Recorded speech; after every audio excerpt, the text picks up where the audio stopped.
Telangana assembly ఎన్నికల్లో దొంగ మాటలు చెప్పి కాంగ్రెస్ అధికారంలోకి వచ్చిందన్నారు బీఆర్ఎస్ వర్కింగ్ ప్రెసిడెంట్ కేటీఆర్.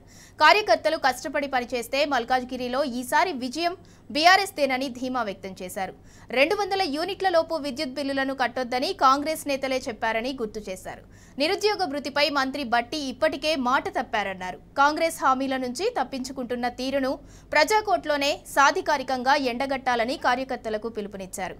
ఈ మేరకు తెలంగాణ భవన్లో జరిగిన మల్కాజ్గిరి పార్లమెంట్ నియోజకవర్గ సమావేశంలో కేటీఆర్ పాల్గొన్నారు.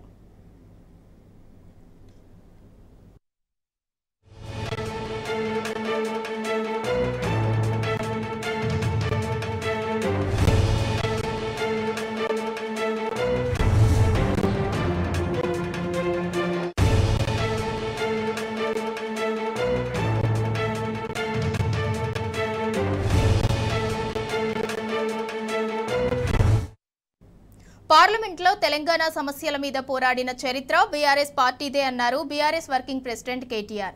ఎట్టి పనైనా మట్టి పనైనా తెలంగాణ ఏకైక గొంతుక బీఆర్ఎస్ పార్టీనే అన్నారు.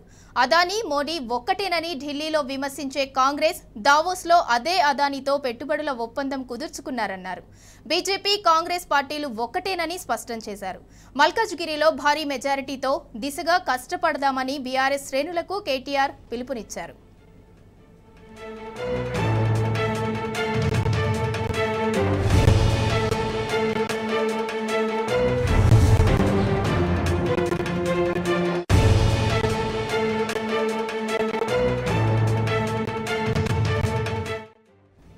గతంలో జరిగిన పొరపాట్లు ఇక మీద జరగవన్నారు బీఆర్ఎస్ వర్కింగ్ ప్రెసిడెంట్ కేటీఆర్.